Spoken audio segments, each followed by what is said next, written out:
如果你家的橘子吃不完的话，只需简单的几个步骤就能让它们变成一款颜色讨喜又可爱的橘子糕。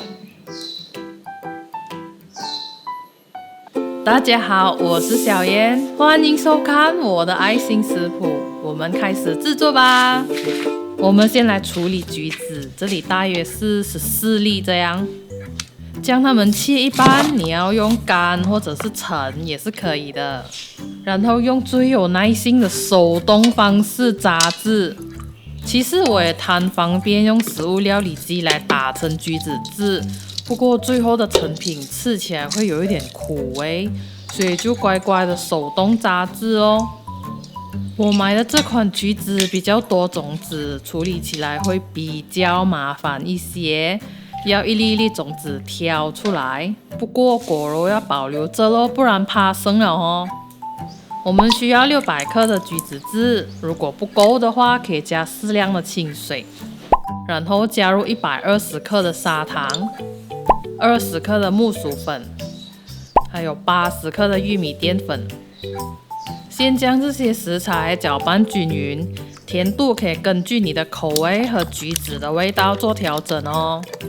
然后再过滤一遍进锅子里，这是确保粉没有结块，还有将漏网之鱼的种子挑出来，果肉就舀进锅子里咯。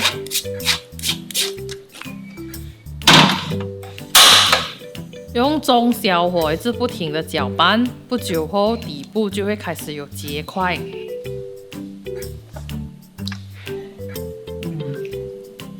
等它变浓稠后，就可以把火关掉了。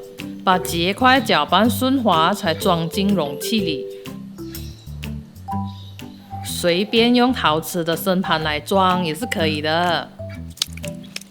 装好后就放置晾凉，然后准备100克的新鲜椰丝，还有少许盐，用小火干锅炒香椰丝，炒到有滋滋声过后就把它装起来放凉备用。等橘子糕完全凉透了，才倒扣脱模，直接在碗里切块也是 OK 的。切好后放去裹椰丝就好了。这个橘子糕吃起来酸酸甜甜的，很开胃，手感是 QQ 的，不过吃下去的口感是软绵的，有那种入口即化的口感哦。